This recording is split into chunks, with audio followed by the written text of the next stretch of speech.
Mark Zuckerberg ने PM के video हटाने पर माफी मांगी है।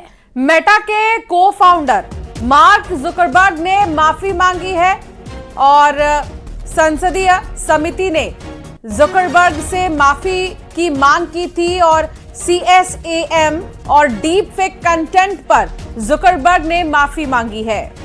तो पीएम के वीडियो हटाए जाने पर माफी मांगी है। संसदीय समिति ने मांग की थी कि माफी मांगी जाए और उसके बाद मार्क जुकरबर्ग ने माफी मांगी।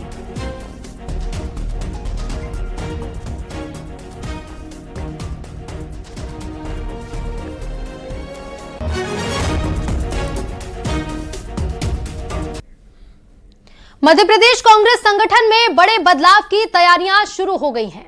दिल्ली में AICC के निर्देश पर प्रदेश के सभी विभागों, प्रकोष्ठों और उनकी सभी इकाइयों को तत्काल प्रभाव से भंग कर दिया गया। संगठन को नई ऊर्जा देने और नए सिरे से गठन के लिए ये कदम उठाया गया है। ये फैसला संगठन के व्यापक पुनर्गठन की प्रक्रिया के तहत लिया गया है।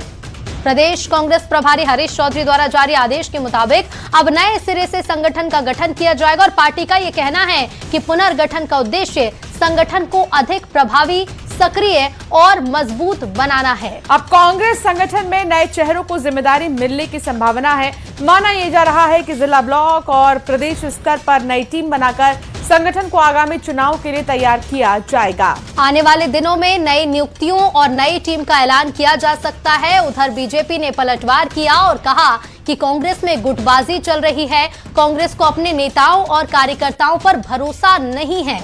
बीजेपी ने संगठन सृजन अभियान में पदों की बोली लगने का आरोप लगाया है और अब प्रकोष्ठ और विभागों में भी यही होगा।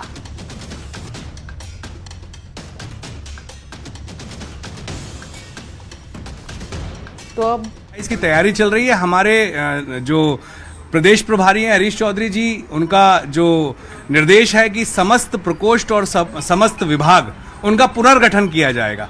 तो इसकी प्रक्रिया चल रही है और जल्द ही सभी प्रकोष्ठों और सभी विभागों की नियुक्तियां की जाएंगी।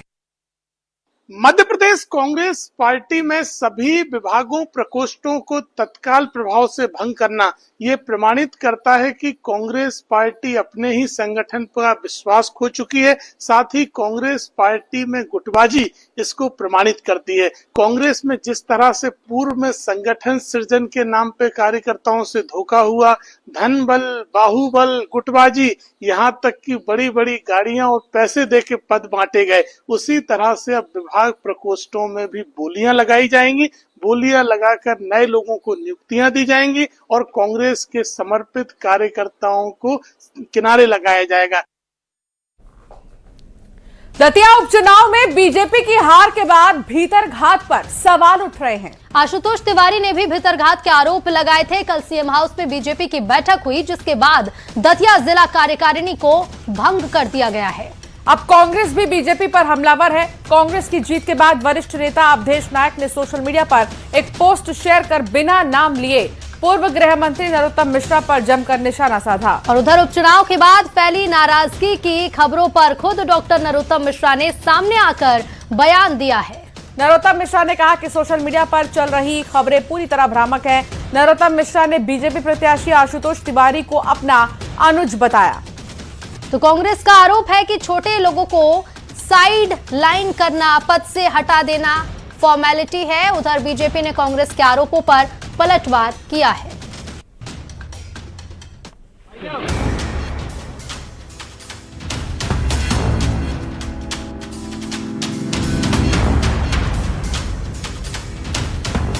दतिया विधानसभा उपचुनाव के परिणामों के बाद एमपी में सियासी पारा हाई है। कांग्रेस की जीत के बाद वरिष्ठ नेता अवधेश नायक ने सोशल मीडिया पर एक पोस्ट शेयर कर बिना नाम लिए पूर्व गृह मंत्री डॉक्टर नरोत्तम मिश्रा पर जमकर निशाना साधा है। उन्होंने 2018 के चुनावों की पुरानी अदावत और टिकट कटने के दर्द का जिक्र किया और कहा कि 2023 में मैंने वो हिसाब किताब पूरा कर लिया था जो दर्द उन्होंने मुझे 2008 में दिया था। अब बीजेपी ने उनको उपचुनाव में 1000 गुना दर्द दिया है।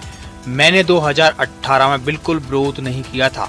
जो संगठनात्मक कार्रवाई हुई है वो उनके लिए सबक है जो साथ रहकर घात करते हैं।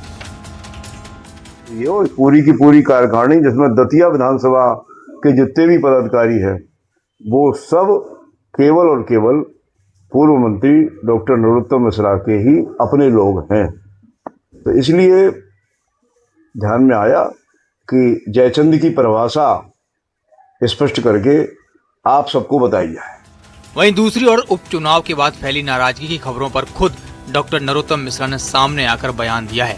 नरोत्तम मिश्रा ने कहा, सोशल मीडिया पर चल रही खबरें पूरी तरह भ्रामक हैं। नरोत्तम मिश्रा ने बीजेपी प्रत्याशी आशुतोष तिवारी को अपना अनुज बताया। नरोत्तम मिश्रा ने कहा कि हमारे बीच किसी तरह की कोई बैर नहीं है। आशुतोष तिवारी और उनके बीच 25 साल का पारिवारिक रिश्ता है। दतिया में बीजेपी की हार के बाद से लगातार बयानबाजी का दौर देखने को मिल रहा है। मंगलवार को सीएम हाउस में एक बड़ी बैठक हुई थी, जिसमें बीजेपी प्रत्याशी आशुतोष तिवारी की ओर से बेतरगात करने वालों के सबूत पेश किए गए थे। बीजेपी नेतृत्व ने दतिया जिले की कार्यकारिणी को भंग कर दिया है। अब इसको लेकर एमपी में सियासी पारा हाई है। कांग्रेस का आरोप है कि छोटे लोगों को साइडलाइन करना, पद से हटा देना ही फॉर्मेलिटी है। अगर सही मायनों में ठोस कार्रवाई करनी थी तो नरोत्तम मिश्रा पर एक्शन होना चाहिए था। उधर बीजेपी का कहना है कि कांग्रेस खुद अपनी सीट जीती है, जिसका डंका पीट रहे हैं। बीजेपी ने लोकसभा, विधानसभा, राज्यसभा चुनाव में जीत का परचम लहराया है। ये जो कमेटी बनी, जो कहा जाता है कि वो कभी चुनाव लड़ेगी, तो बीजेपी में ये सब फॉर्मेलिटी होती है। ये कोई तथ्यों के आधार पर नहीं जाते। इसलिए इनका जो फैसला है, जो वरिष्ठ लोग उन्हें बताया कि भाई ये रिपोर्ट में आना चाहिए, तो वो रिपोर्ट आएगी। इसलिए कमेटी भी उसी तरह की बनी।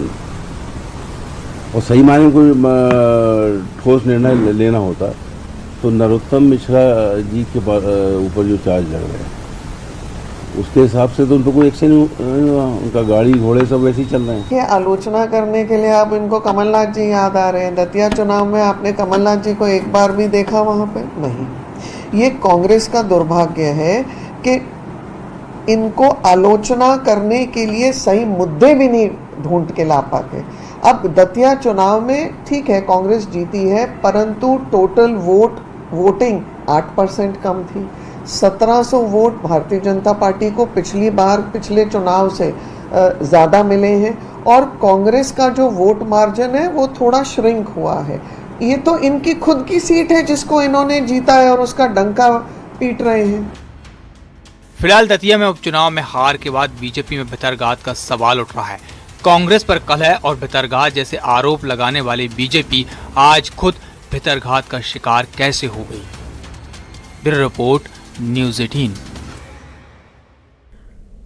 कांग्रेस नेत्री मीनाक्षी नटराजन की राज्यसभा चुनाव से जुड़ी याचिका पर जबलपुर हाईकोर्ट ने सुनवाई करते हुए एमपी से निर्वाचित तीनों ही राज्यसभा सांसद महेश केवट, रजनीश अग्रवाल, तरुण चुग समेत अन्य पक्षकारों को नोटिस जारी किया है। कांग्रेस का आरोप है कि राज्यसभा के चुनाव में फर्जीवाड़ा किया गया था और बिना किसी सबूत के मीनाक्षी नटराजन का नॉमिनेशन रद्द कर दिया गया था। अब सब चीज सामने आ रही है। उधर बीजेपी ने पलटवार करते हुए कहा कि मीनाक्षी नटराजन का नामांकन संवैधानिक संस्था ने रद्द किया। कांग्रेस संवैधानिक संस्थाओं पर अपमान करती है। मामला कोर्ट में विचाराधीन है।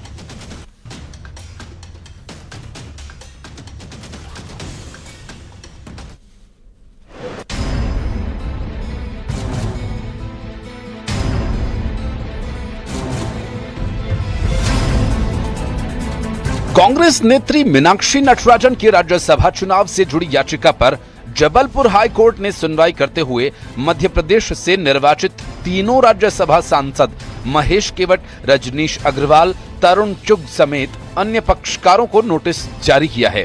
मामले की अगली सुनवाई 11 सितंबर को होगी और अब इसको लेकर मध्य प्रदेश में सियासत गर्मा गई है।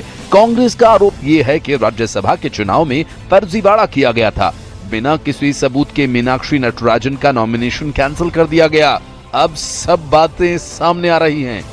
हाई कोर्ट से तीनों की सदस्यता रद्द होगी और चुनाव फिर से होंगे। उधर बीजेपी ने पलटवार करते हुए कहा कि मीनाक्षी नटराजन का नामांकन संवैधानिक संस्था ने रद्द किया। कांग्रेस संवैधानिक संस्थाओं का अपमान करती है। मामला कोर्ट में विचाराधीन है। चीजें सामने आ रही हैं। केवट जी जो बने हैं उनका फर्जीवाड़ा आ रहा है।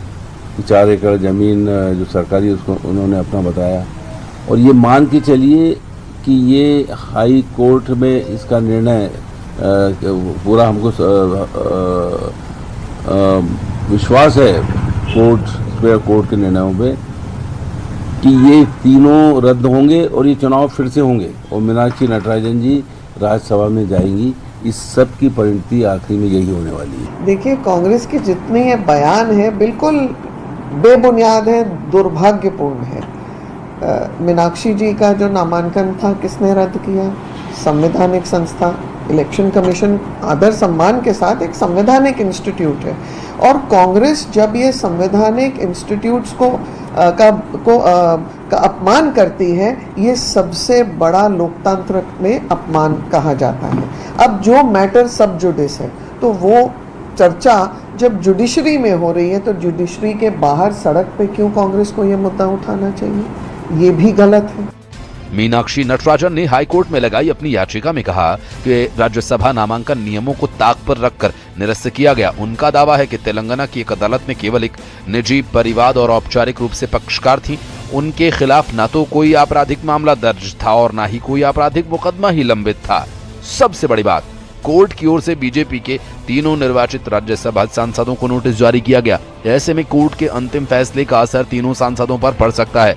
हालांकि किस निर्वाचन पर कितना असर होगा और क्या राहत दी जाएगी, ये हाईकोर्ट के अंतिम फैसले पर निर्भर करेगा। Bureau report, news 18।